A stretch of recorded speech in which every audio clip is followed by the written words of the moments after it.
The money in your pocket, the credit in your account, the mortgage on your home, what if I told you all of it? Traces back not to the will of the people, but to private meetings behind closed doors. These weren't grand assemblies of nations. They were quiet gatherings of a handful of men in backrooms, deciding how money would work for centuries. The financial system wasn't a natural evolution. It was constructed, piece by piece, by elites who knew that whoever controlled money would control the fate of nations. It began in 17th century Amsterdam. The Dutch were the world's richest trading empire, but they had a problem. Monetary chaos, different coins, some clipped, some debased, slowed down commerce. So in 1609, a group of powerful merchants quietly created the Whistle Bank, or Exchange Bank. On the surface, it was just a place to standardize trade. In reality, it was the world's first central bank. Merchants could deposit coin and receive a stable, trusted balance on the books. Paper claims, not heavy metal, became the real currency. The trick was simple. Sell stability to the people, but keep control in private hands. A century later, England was broke, fighting costly wars. In 1694, a circle of London financiers made a deal with the king.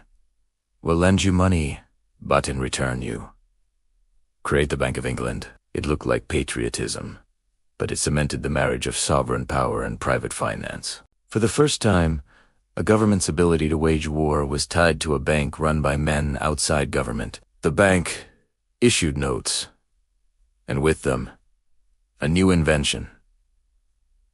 The national debt. Future taxpayers would pay for today's wars, all managed by this private bank. Again, a system that shaped the world was designed in a backroom, not a parliament. As we move into the 19th century, this hidden architecture grew more sophisticated with families like the Rothschilds. With branches across Europe, they operated like an invisible web, moving information faster than governments. After the Battle of Waterloo, Nathan Rothschild's private couriers brought him news of Napoleon's defeat hours before anyone else. He bought government bonds while others panicked and made a fortune.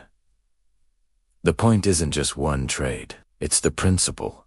Information is power, and they controlled it in secret, coordinating across Europe from private family councils no citizen ever attended. But the most famous of these meetings, the one that truly defines our modern era, happened on a small, secluded island off the coast of Georgia. The United States in the early 20th century was an economic powerhouse, but its financial system was a mess. Panics swept through the markets constantly. The Panic of 1907 was the breaking point. Markets crashed, banks closed, and it wasn't the government that saved the day. It was the banker J.P. Morgan, who single-handedly organized a rescue. America was terrified that one man held more power than its own government.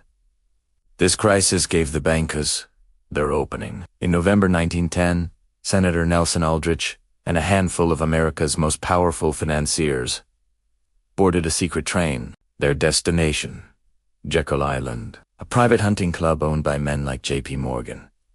There, for a week, they hammered out the blueprint for what would become the Federal Reserve. The men present included representatives from Morgan, Citibank's, Ancestor, and an associate of the Rothschilds. 3 years later, on December 23, 1913, with many politicians already home for Christmas, the Federal Reserve Act was passed. America got a central bank, a public-private partnership designed by and for bankers, giving them control over the nation's money supply. Insulated from direct voter oversight, the story didn't stop there. In 1930, the Bank for International Settlements was created in Basel, Switzerland, a central bank for central banks. To this day, its meetings are closed to the public. Then, in 1944, at Bretton Woods, New Hampshire, the world's financial order was redesigned after World War II. The US dollar, backed by American gold, became the global reserve currency. The IMF and World Bank were born, supposedly for global development, but designed to keep power in the hands of the strongest creditors. And when President Nixon temporarily severed the dollar's link to gold in 1971, the entire world's money changed overnight.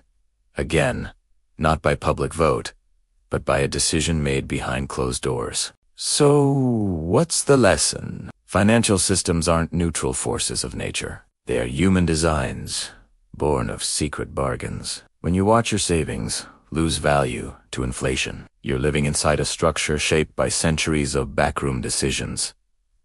Understanding this is the first step. If you believe money is neutral, you'll always be caught off guard. But if you understand that money is power, built by the powerful, for the powerful, you can start to protect yourself. The rules can change overnight, and they often will. The greatest financial mistake is to believe the system exists to serve you. It serves those who built it. If this gave you a new perspective, hit subscribe. History is the answers. I'll show you where to look.